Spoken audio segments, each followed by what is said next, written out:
اہم بات یہی ہے کہ اس وقت دنیا میں ہر ایک ایران کے اوپر کیوں نظر لگائے ہوئے ہے۔ اسی طرح کی خبریں آ رہی ہیں اور نریٹو بھی آ رہا ہے کہ وہاں پر تختہ پلٹ ہو سکتا ہے۔ کیا کوئی ایسی سمبھاونا آپ کو نظر آتی ہے کہ ایران میں کچھ اس طریقہ رجیم چینج ہو سکتا ہے وہاں پر، اور اگر ہوگا تو کیا ہے سمبھاونا؟ سر، بھارت اور ایران کے سمبند ہمیشہ سے بہت اچھے رہے ہیں۔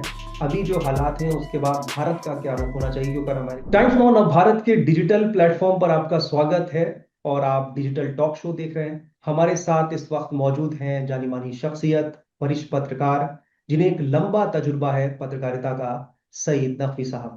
آج ہم ایران پر ان سے بات کریں گے، وہاں جس طرح کے حالات ہیں۔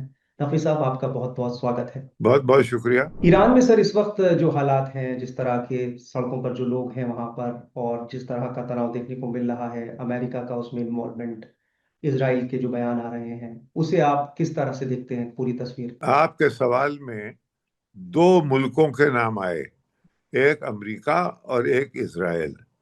تو ان دونوں کے حوالے سے گویا یہ سوال آپ نے ہم سے کیا۔ اہم بات یہی ہے کہ اس وقت دنیا میں ہر ایک ایران کے اوپر کیوں نظر لگائے ہوئے ہے۔ ابھی حال میں تو اتنا بڑا حادثہ نہا ہو گیا، ایک پورا ملک وینزویلا جو کہ دنیا میں سب سے بڑا تیل کا ذخیرہ جہاں ہے، وہاں کے لیڈر کو امریکن ڈیلٹا فورس جا کے اٹھا کے لے آئی اور نیو یارک میں رکھے ہوئے ہے۔ اتنا بڑا، اس کے اوپر کسی نے سوال مجھ سے نہ کیا۔ پھر ایک جنگ چل رہی ہے کئی برسوں سے سوڈان میں، اس کے بارے میں کسی نے سوال مجھ سے نہ کیا۔ ابھی ایک یہ جھگڑے چل رہے ہیں یو اے ای میں اور سعودی عربیہ میں، یمن کے معاملے کو لے کے، اور کئی جگہوں پہ، اس کے بارے میں کسی نے مجھ سے نہیں پوچھا۔ اور بلکہ اگر اور آپ دیکھیں تو یہ خود یورپ میں اس وقت یوکرین اتنا بڑا ایشو ہے کہ دنیا اسی پہ نظر گڑی ہوئی ہے، لیکن اس کے بارے میں نہیں پوچھا۔ اس وقت پوچھا جا رہا ہے ایران کے بارے میں۔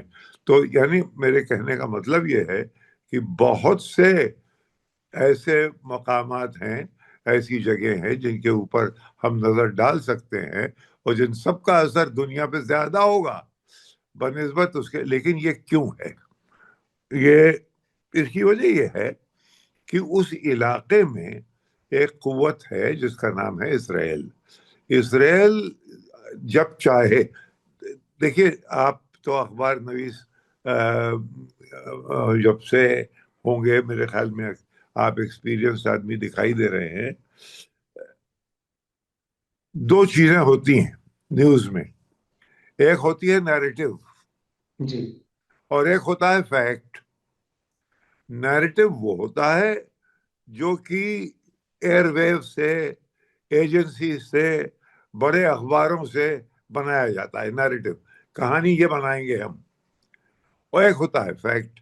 فیکٹ جو ہے جو آپ دیکھیں۔ اچھا، آپ کے دیکھنے کی آپ میں صلاحیت ہی نہیں ہے، نہ ہم میں ہے، کیونکہ ہمارا وہاں کوئی آدمی ہے ہی نہیں۔ وہاں پہ ہمارے پاس ابھی مائک پامپو، جو کہ پہلے امریکہ کے سیکرٹری آف اسٹیٹ رہ چکے تھے، انہوں نے نئے سال کی مبارکباد بھیجی ان پروٹیسٹرز کو ایران میں۔ نئے سال کی مبارک میں بھیج رہا ہوں، انہوں نے کہا، جو اس وقت پروٹیسٹ کرنے کے لیے باہر نکل آئے ہیں، اور ان کے ساتھ ساتھ ان کے جو ساتھ ہیں موساد ایجنٹس، میں ان کو بھی مبارکباد دے رہا ہوں۔ یعنی امریکہ کا سیکرٹری آف اسٹیٹ جو پہلے تھا، وہ مبارکباد دو کو دے رہا ہے۔ ایک تو وہ کہ جو ریبلز آئے ہیں، اور ایک یہ کہ جو اس کے ساتھ موساد یعنی اسرائیلی ایجنٹس ہیں۔ تو یہ قصہ کیا ہے؟ اس میں بہت بڑی دلچسپی اسرائیل، پہلے تو یہ طے کر لیں کہ اسرائیل کو اور امریکہ کو دلچسپی اس میں اتنی کیوں ہے؟